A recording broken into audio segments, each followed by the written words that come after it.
Avqustun 7-sində Türkiyə, Səudiyyə Ərəbistanı və Pakistanın Məkkədə imzaladığı üçtərəfli müdafiə sazişi Yaxın Şərq və Cənubi Asiyanın təhlükəsizlik xəritəsində yeni mərhələnin başlanğıcı hesab edilir. Məkkə müqaviləsinin əsas müddəasına görə üç ölkədən hər hansı birinə qarşı silahlı hücum digər iki dövlətə qarşı da hücum hesab ediləcək. Bu format təbii olaraq NATO'nun kollektiv müdafiə mexanizmi, Vaşinqton müqaviləsinin 5-ci maddəsini xatırladır və sazişə imza atan ölkələrin təhlükəsizlik sahəsində daha sıx koordinasiya qurmaq niyyətini ortaya qoyur. Saziş yalnız qarşılıqlı müdafiə öhdəliyi ilə məhdudlaşmır. Ankara tərəfindən açıqlanan detallara görə tərəflər siyasi və hərbi koordinasiyanı gücləndirmək, birgə hərbi təlimlər keçirmək, müdafiə sənayesi və texnologiya sahəsində əməkdaşlığı genişləndirmək niyyətindədir. Eyni zamanda sənədin konkret olaraq hər hansı dövləti hədəf almadığı bildirilir. Türkiyə prezidenti Rəcəb Tayyib Ərdoğan isə avqustun 17-sində Əl-Cəzirəyə müsahibəsində sazişin mahiyyətini NATO'nun 5-ci maddəsi ilə müqayisə edib və gələcəkdə digər ölkələrin də bu mexanizmə qoşula biləcəyini açıqlayıb. Sazişin genişlənməsi ehtimalı isə onun gələcəkdə daha böyük geosiyasi platformaya çevrilə biləcəyi barədə müzakirələri artırır. Bəs Məkkə müqaviləsi NATO'nun regiondakı analoquna çevrilə bilərmi?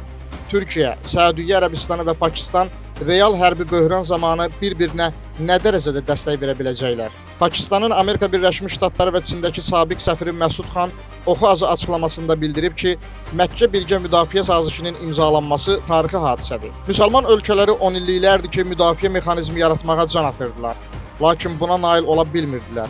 Ötən il İsrail Fələstinlə danışıqlar aparan şəxslərə Dohada hücum etdikdən sonra Körfəz ölkələri belə qəfil hücumlar qarşısında heç bir çəkindirmə qabiliyyətinə malik olmadan həssas vəziyyətdə olduqlarını dərk etdilər. Bundan qısa müddət sonra 2025-ci ilin sentyabrında Səudiyyə Ərəbistanı və Pakistan gələcəkdə genişlənməsi üçün əsas rolunu oynayan strateji qarşılıqlı müdafiə sazişi imzaladılar. Bu il ABŞ-İsrail-İran müharibəsinin fonunda Türkiyə və Misir bu sazişə qoşulmaq istəklərini ifadə etdilər. Misir hələ də məsələni nəzərdən keçirir. Türkiyə isə artıq pakta qoşulub. Genişləndirilmiş bu pakt artıq Türkiyə, Pakistan və Səudiyyə Ərəbistanını kollektiv çəkindirmə çətiri altında birləşdirib. Bu, regiondakı güc strukturunu pozmaq məqsədi daşımır.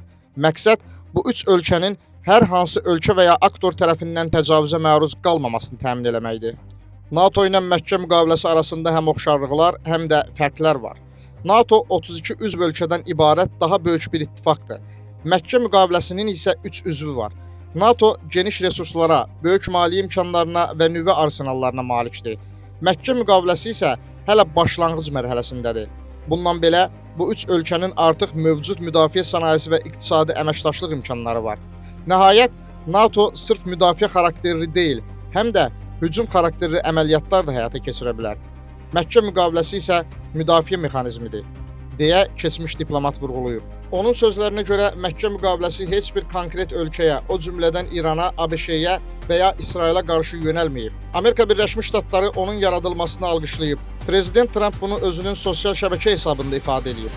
Digər iki ölkədən birinə qarşı hər hansı təcavüz və ya regional siyasi münaqişə baş verdiyi təqdirdə Türkiyənin digər iki imzaçı ölkə ilə tam həmrəyliyini nümayiş etdirəcəyi ehtimal olunur. Əgər Misir də pakta qoşularsa, yeni təhlükəsizlik arxitekturası Şimali Afrikaya qədər genişlənəcək və potensial olaraq bütün Yaxın Şərqi əhatə edəcək. Paktın imzaçıları bildiriblər ki, silahlanma yarışına başlamaq istəmirlər, çünki onun məqsədi çəkindirməni gücləndirməkdir. Bununla belə, regionda yeni güc mübarizəsinin başlaması tamamilə mümkündür. Bu isə diplomatiyaya müraciəti daha da vacib eləyir. Üç ölkə, Pakistan, Səudiyyə Ərəbistanı və Türkiyə açıq şəkildə bildiriblər ki, müharibələrin eskalasiyanın qarşısını almaq və münaqişələri həll etmək üçün siyasi kapitallardan istifadə edəcək, diplomatik vasitələrə üstünlük verəcəklər, deyə sabiq diplomat fikrini yekunlaşdırıb. Qeyd eləyək ki, Məkkə müqaviləsi hələlik daha çox üç dövlətin təhlükəsizlik siyasətlərini bir-birinə yaxınlaşdıran yeni çərçivə kimi görünür. Onun gələcəkdə formal hərbi ittifaqa, daha geniş regional təhlükəsizlik mexanizminə və ya sadəcə böhran dövrünün siyasi hərbi koordinasiya platformasına çevrilib-çevrilməyəcəyi hələ ki müzakirə predmetidir. Ankara NATO üzvüdür. Böyük və döyüş təcrübəsi olan silahlı qüvvələrə, inkişaf eləmiş müdafiə sənayesinə və xüsusilə pilotsuz uçuş aparatları, elektron müharibə və hava hücumundan müdafiə sahələrində artan texnoloji imkanlara malikdir. Pakistan isə nüvə silahına malik yeganə müsəlman dövləti olmaqla yanaşı, Səudiyyə Ərəbistanı ilə uzun müddətli hərbi əlaqələrə sahibdir. Beləliklə, üç ölkənin imkanları bir-birini müəyyən mənada tamamlayır. Türkiyə texnologiya və hərbi sənaye, Pakistan hərbi kadr və strateji çəkindirmə imkanları, Səudiyyə Ərəbistanı isə maliyyə resursları və Körfəz regionundakı strateji mövqeyi ilə fərqlənir. Bu sintez sazişə onun təkcə siyasi bəyanat deyil, müəyyən maddi baza üzərində qurulan təşəbbüs kimi baxmağa imkan verir. Beynəlxalq münasibətlər üzrə Türkiyəli ekspert İsmail Cingöz də Oxaz açıqlamasında bildirib ki, Amerika Birləşmiş Ştatlarının prezidenti Donald Trumpın Türkiyə, Səudiyyə Ərəbistanı və Pakistan arasında imzalanan Məkkə birgə müdafiə sazişini güclü ifadələrlə dəstəkləməsi Vaşinqtonun regional təhlükəsizlik siyasətini qiymətləndirərkən artıq fərqli tərəfdaşlıq modellərinə daha açıq olduğunu göstərir. Trumpın sazişi böyük, cəsarətli və mühüm ilk addım kimi xarakterizə eləməsi, xüsusilə region ölkələrinin öz təhlükəsizliklərinin təmin edilməsində daha çox məsuliyyət daşımasını istəyən Amerika yanaşması ilə birbaşa üst-üstə düşür.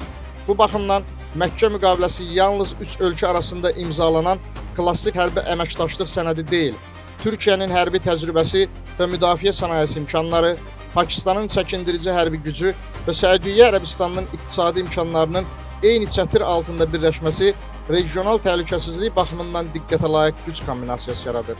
Birgə təlimlərdən hərbi koordinasiyaya, müdafiə sənayesi əməkdaşlığından texnologiyaya və istehsal tərəfdaşlıqlarına qədər uzanan mexanizmlər bu strukturun uzunmüddətli və institusional xarakter qazana biləcəyini göstərir. Türkiyə bu gün yalnız mövcud təhlükəsizlik institutlarının üzvü olan ölkə deyil, eyni zamanda yeni təhlükəsizlik modellərinin yaradılmasına təşəbbüs göstərən hərbi və diplomatik imkanları ilə regional nizamın formalaşmasında rol oynayan aktora çevrilir. Məkkə müqaviləsi də Türkiyənin NATO üzvlüyünü qoruyan strateji müxtariyyətini inkişaf etdirə bildiyini və Qərblə münasibətlərini saxlayaraq regional liderlik imkanlarını artıra bildiyini göstərməsi baxımından diqqətə layiqdir, deyə şərhçi diqqətə çatdırıb. Beləliklə vurğulaya bilərik ki, Məkkə müqaviləsi Türkiyə, Səudiyyə Ərəbistanı və Pakistanın təhlükəsizlik sahəsində bir-birinə daha sıx bağlanmaq niyyətinin siyasi ifadəsidir.